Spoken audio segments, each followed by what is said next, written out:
नमस्कार साथियों, जैसा कि आप सभी जानते हैं कि बीपीएससी ने शिक्षक बहाली जो 7th फेज होने वाली है उसका सिलेबस जारी कर दिया है और आप सभी के मन में बहुत सारी क्वेरियां होगी कि उसमें क्या दिया है।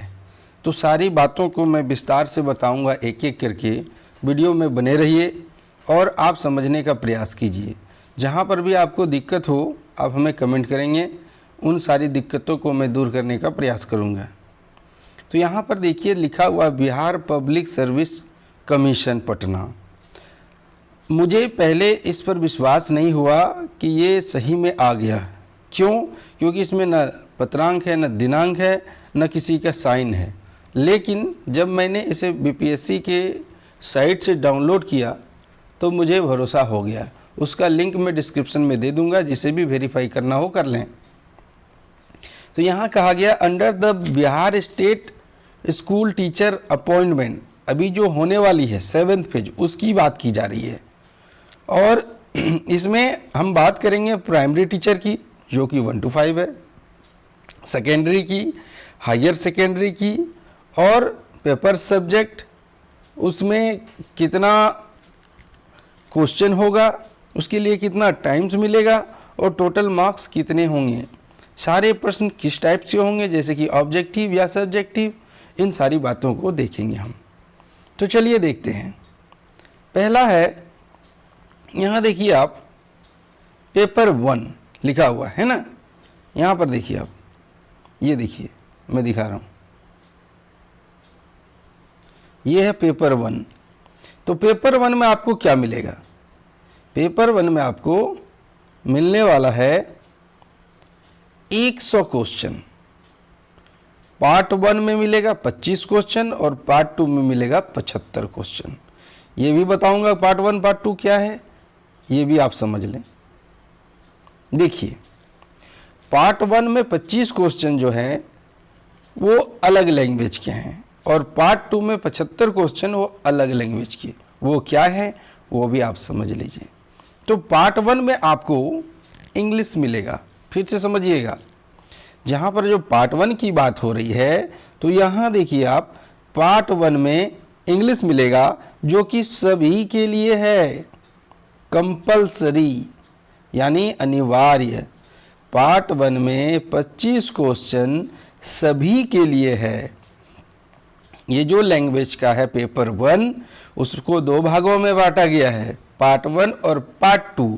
पार्ट 1 में 25 नंबर इंग्लिश के लिए है जो सभी को देना जरूरी है। अब सभी तो आप समझ गए, फिर से एक बार समझ लीजिए, मैं सभी जो बात कर रहा हूँ किसके लिए कर रहा हूँ? जितने प्रकार की इस सिलेबस में जो नोटिफिकेशन आया है, जैसे 1 to 5, 6 to 8, फिर 10 तक, फिर 11 12 तक, वो जितने भी टीचर हैं सबको पार्ट 1 तो देना ही देना है, वो कंपलसरी है। समझ गए? अब हम बात करेंगे पार्ट 2 की।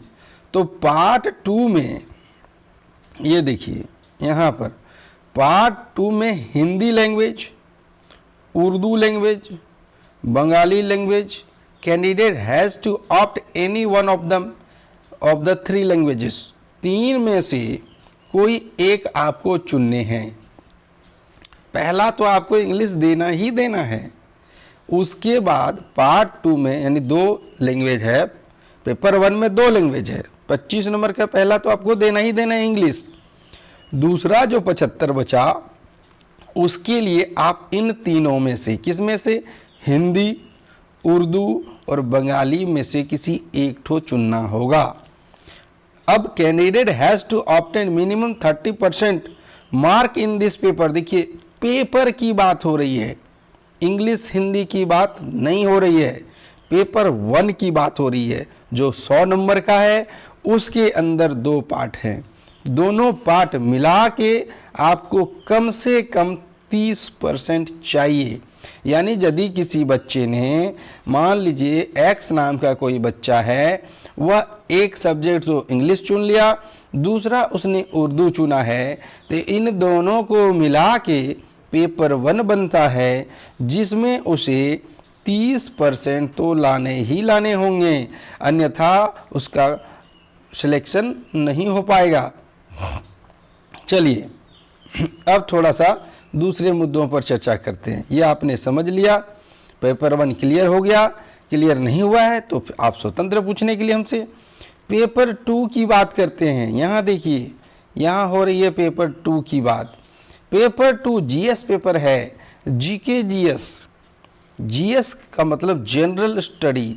उसमें जनरल स्टडी में आप पाएंगे कि आपको नंबर ऑफ क्वेश्चन मिलेंगे 150, है ना। आपको कितने नंबर मिलेंगे क्वेश्चन? 150। फिर से देखिए, पेपर 1 में आपको 100 क्वेश्चन जो 2 भागों में था, और उन दोनों मिला के आपको 30% लाना है। पेपर 2 में आपको मिलेंगे 150 क्वेश्चन यानी 150 क्वेश्चन। टाइम रहेगा दोनों के लिए, देखिए पेपर 1 के लिए भी 2 घंटा, पेपर 2 के लिए भी 2 घंटा। जितने क्वेश्चन उतने मार्क्स यहाँ दिखाए गए हैं, यानी 150 क्वेश्चन है तो 150 मार्क्स भी है। अब यहाँ थोड़ा सा समझ लेते हैं। यदि कोई प्राइमरी टीचर होगा 1 to 5 का, तो उसे क्या देना होगा? इसमें जो जनरल स्टडी है उसमें कौन कौन से सब्जेक्ट आएंगे, थोड़ा उस पर हम चर्चा कर लेते हैं। ये जो जीएस पेपर होगा इसमें मैथ होगा, फिर से आप समझेंगे अच्छे से। जीएस पेपर में होगा math, mental ability test. Mental ability test यहाँ देखिए आप, ये आपका हो सकता है कि ये रीजनिंग की बात कर रहा हो, जो दिमाग में असर डालता हो ना, जैसे ब्लड रिलेशन वाले क्वेश्चन होते हैं या सीरीज वाले क्वेश्चन होते हैं। इस टाइप के क्वेश्चन को मेंटल एबिलिटी टेस्ट वाले प्रश्न कहा जाता है। फिर है जनरल अवेयरनेस, जो घटना चल रही है इसको बोलते हैं समसामयिकी, है ना। जो हमारे आसपास घटना घट रही है, देश विदेश में क्या हो रहा है, उन सभी बातों के लिए जीए पेपर बनाया जाता है।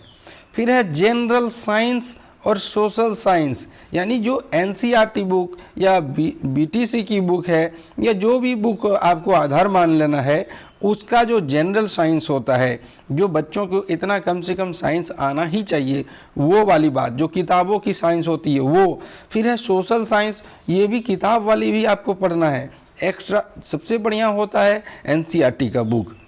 अब है इंडियन नेशनल मूवमेंट।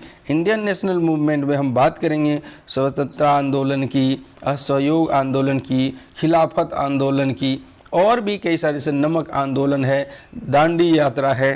तो ये सब जो भारतीय आंदोलन हुए हैं इन सब की बात हो रही है। फिर हम बात करेंगे ज्योग्राफी।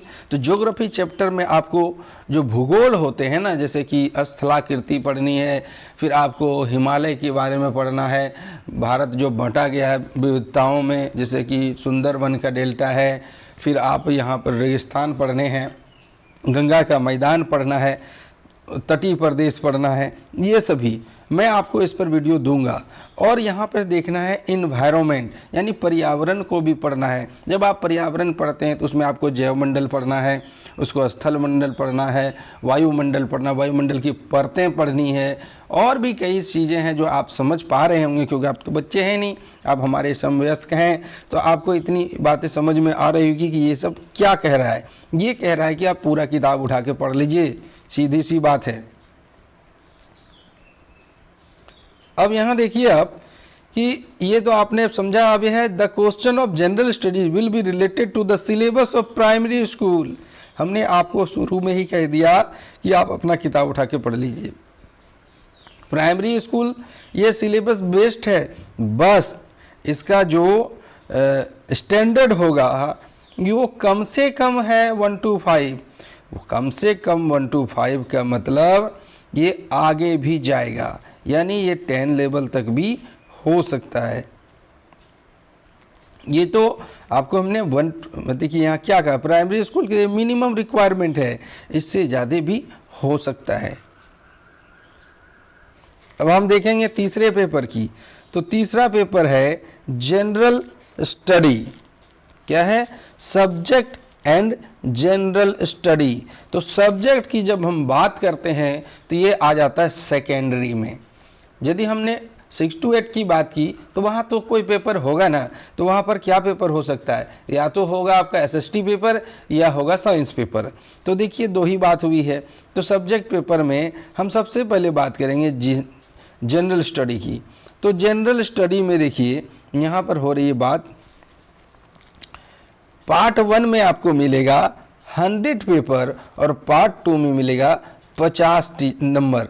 तो 50 पार्ट 1 में मिलेगा 100 क्वेश्चन और पार्ट 2 में मिलेगा 50 क्वेश्चन। अभी तक जो हमने शुरू वाला देखा ये सब देखिए प्राइमरी स्कूल ऊपर वाला तो सभी के लिए है लैंग्वेज पेपर, दूसरा था प्राइमरी स्कूल के लिए। अब आप तीसरा यहाँ देखिए, तीसरा जो आप देख पा रहे होंगे यह है सेकेंडरी के लिए, यानी ये 6 to 8 के लिए। इसमें भी आपको 2 पार्ट मिलेंगे। पार्ट 1 है आपका सब्जेक्ट पेपर, जो आपका सब्जेक्ट है। अब सब्जेक्ट में क्या है तो आप चुन लीजिए कि सब्जेक्ट में से आपको यहाँ पर जो दिए गए हैं इनमें से कोई एक चुनना होगा, जैसे हिंदी है, बंगाली है, उर्दू है, मैथिली है, भोजपुरी है, अरेबिक है, इंग्लिश है, साइंस है, मैथ है या सोशल साइंस है। जो एसएसटी के स्टूडेंट होंगे वो सोशल साइंस चुनेंगे, जो मैथ के स्टूडेंट होंगे मैथ चुनेंगे, जो साइंस जैसे फिजिक्स केमिस्ट्री बायोलॉजी के होंगे साइंस चुनेंगे, जो इंग्लिश के टीचर होंगे वो इंग्लिश। आप समझ पा रहे होंगे कि मैं क्या बताना चाह रहा हूँ, फिर से आप समझ लीजिए ये सब्जेक्ट पेपर की बात हो रही है। तो सब्जेक्ट पेपर पार्ट 1 है और पार्ट 1 में आपको मिलेंगे 100 प्रश्न 100 अंकों के साथ।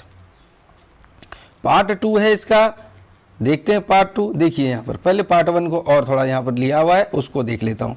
The question of subject paper will be related to the syllabus of the secondary school but it standard according to the prescribed minimum qualification of the candidate। देखिए है ना, वही बात हो रही है कि यहाँ पर आगे इसका सिलेबस जा सकता है। अब आप देखेंगे पार्ट 2 में, देखिए इसी में पार्ट 1 और पार्ट 2 है। हाँ, तो इसमें अब क्या पढ़ना है, तो पार्ट 2 में आपको पढ़ना है जीएस। इसमें आपको इट कंसिस्ट ऑफ मैथ, इसमें मैथ होगा, इसमें जीए होगा, इसमें जनरल साइंस होगा, इंडियन मूवमेंट होगा, इसमें ज्योग्राफी होगा, क्वेश्चन ऑफ नेशनल स्टडी होगा और रिलेटेड सिलेबस होगा आपका सेकेंडरी स्कूल तक, लेकिन ये आगे भी जा सकता है। तो आपको सबसे पहले कैसे सिलेबस को पढ़ना वो समझिए। सबसे पहले आप ये सोचिए आपको कौन सा फॉर्म भरना है। यदि आपको 1 to 5 पढ़ना है तो 1 to 5 को फिर से रिपीट करके सुनिए, आप उस पर फोकस कीजिए, पहले वो समझ जाइए, तब आप सोचिए कि मुझे 6 to 8 कौन सा सब्जेक्ट पढ़ना है, मुझे ये सब्जेक्ट पढ़ना है। तो आप अपना एक पेज लीजिए, उसमें टिक लिखना शुरू कीजिए हमको क्या क्या पढ़ना है। ये होता है सबसे अच्छा तरीका। अब हम देखते हैं पेपर 4 की। तो पेपर 4 में है सब्जेक्ट एंड जनरल स्टडी, लेकिन किसके लिए है ये है हायर सेकेंडरी। अभी हमने थोड़ी देर पहले बात किया वो प्राइमरी था, सेकेंडरी था, और इसके बाद आ रही है हायर सेकेंडरी। तो हायर सेकेंडरी में क्या होगा, हायर सेकेंडरी में होगा 8 to 10 उसके शिक्षक के लिए। तो यहाँ पर सब्जेक्ट को 2 भागों में बांटा गया है, पार्ट 1 और पार्ट 2। सब में आप देख रहे होंगे पार्ट 1 और पार्ट 2। पार्ट 1 में 100 क्वेश्चन 100 नंबर के साथ, पार्ट 2 में 50 क्वेश्चन 50 नंबर के साथ। अब यहाँ पर देखेंगे आप कि पार्ट 1 में ये भी क्या है, सब्जेक्ट पेपर है। तो आप सभी जानते हैं इसमें भी सब्जेक्ट को लेकर के ही टीचर बना जाता है। तो यहाँ देखिए दिए गए सब्जेक्ट में से कोई एक आपका होना चाहिए, हिंदी, उर्दू, इंग्लिश, संस्कृत, बंगाली, मैथिली, अगही, Arabic, Persian, Bhojpuri, Pali, Prakrit, mathematics, physics, chemistry, botany, zoology, history, political science, geography, economics, social science, psychology, philosophy, home science, computer science, commerce, accountancy, music and entrepreneurship, ये किसी में एक ठो होगा। तो आपको पता है कि आपने एमए किया होगा तो आपको तो पता ही होगा ना कि क्या है आपका।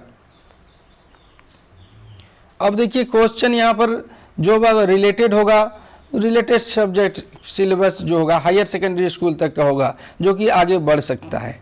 यानी हायर सेकेंडरी स्कूल तक का, यानी 10th तक का होगा सिलेबस, लेकिन ये आगे बढ़ सकता है, यहाँ पहले ही कहा है। दूसरा पार्ट है जीएस का, जिसमें आप देखेंगे कि जीएस वाले भाग में आपको मैथ रहेगा, जनरल अवेयरनेस रहेगा, जनरल साइंस रहेगा, इंडियन नेशनल मूवमेंट के बारे में रहेगा, ज्योग्राफी के बारे में रहेगा, और ये आपका रहेगा हायर सेकेंडरी स्कूल के जो किताब है उससे रिलेटेड, लेकिन ये आगे उससे बढ़ सकता है। अब यहाँ पर सबसे बड़ी बात जो हो रही है, जो सबको सोच में डाल रही है, कि जब शिक्षा सचिव ने जारी किया था, इसका अधिसूचना जारी किया था, जब उन्होंने बताया था कि इतने सीट होंगे, ये सभी जानकारी जो कि मैंने वीडियो में बताया था, उसमें उन्होंने कहा था नेगेटिव मार्किंग्स नहीं होंगे, लेकिन यहाँ पर एक उन्होंने क्लियर नहीं किया है, जो कि मैं, अगर आप इसे शेयर करते हैं, अगर उनकी हमारी आवाज़ उन तक पहुँचती, तो मैं उन्हें बताना चाहूँगा कि अगर आप चाहते हैं कि, यहाँ पर देखिए क्या लिखल है, नेगेटिव मार्किंग हो, आप यही चाह रहे हैं कि नेगेटिव मार्किंग हो, तो फिर आपको ये बताना चाहिए कि कितना नेगेटिव मार्किंग होगा, 25%, 30%। तो जिस तरह की अभी तक आपने देखा होगा, नेगेटिव मार्किंग दो नियमों पर चलती है, जहाँ तक आपने देखा हो, एक होता है 25% वाली, दूसरा होता है 0.33% वाली। परसेंट में मैंने कन्वर्ट करके ये बता दिया पॉइंट में, तो यानी 33% वाली होती है, और एक होता है 25% वाली। तो यहाँ इन्होंने ये क्लियर नहीं किया है कि कौन सा वो लागू करेंगे। अगर मैं आगे देखता हूँ खोज के, मुझे नहीं लगता है कि मिलेगा, फिर भी यहाँ पर आपको ये सोचने वाली बात आपके लिए भी लगती होगी, मेरे लिए भी है, कि ये क्यों नहीं क्लियर किया। चलिए, और यहाँ का question will be the objective and multiple choice type, ये तो ठीक है, ये सारे क्वेश्चन एमसीक्यू होंगे, ये अच्छी बात है, इसमें कोई दो राय नहीं है।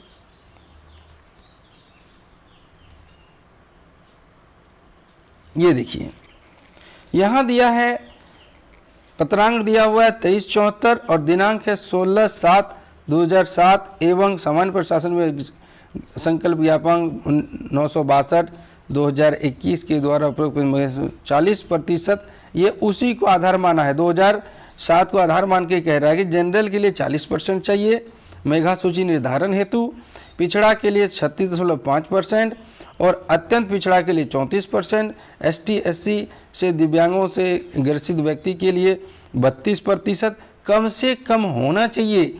अगर इससे कम होता है तो आप प्रतियोगिता से बाहर हो जाएंगे, यानी इतने तो लाने होंगे। अच्छा, एक बात और बता दें कि यहाँ जो 40% जनरल के लिए कहा है, तो दोस्तों 40% पर ना रहिए, आपका मेरिट नहीं बनेगा। अब ज़्यादा से ज़्यादा लाने का प्रयास कीजिए। अब यहाँ देख लेते हैं कि ये है,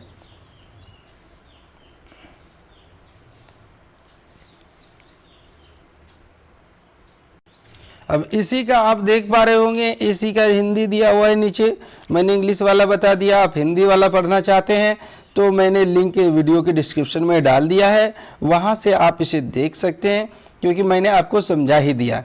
तो जानकारी अच्छी लगी हो तो ज़्यादा से ज़्यादा दोस्तों में शेयर कीजिए, और तैयारी पर आप तैयार हो जाइए कि मैं इस पर तैयारी के लिए वीडियो लाने वाला हूँ। और सबसे पहले मैं आपको इंग्लिश का दूंगा, क्योंकि इंग्लिश कंपलसरी सब्जेक्ट है, और इंग्लिश जो सिलेबस है वो मैं आपको ग्रामर से शुरू करूंगा, क्योंकि पैसेज अगर देता है, अभी तक तो क्लियर उन्होंने नहीं किया है, पैसेज देता है तो आप कर लेंगे। इंग्लिश ग्रामर का आज से ही वीडियो आना शुरू हो जाएगा, तो आप ज़्यादा से ज़्यादा शेयर करें, और चैनल को सब्सक्राइब नहीं है तो कर लीजिए, और हमें ये कमेंट करके बताइएगा कि कोई दिक्कत है या नहीं दिक्कत, तो आप हमारे चैनल को लाइक कर लीजिए। और मैं चाहूँगा ज़्यादा से ज़्यादा शेयर कीजिए, ये बात पहुँचनी चाहिए कि कितने % का आप नेगेटिव काटिएगा। हम अगर मान के चलते 0.25 का और आप ज़्यादा काट लें तो फिर हमारा नंबर तो डायरेक्शन होगा, तो इसको थोड़ा शेयर कीजिए ज़्यादा से ज़्यादा। तो मिलते हैं अगले क्लास के साथ जो कि इंग्लिश का होगा, तब तक के लिए धन्यवाद।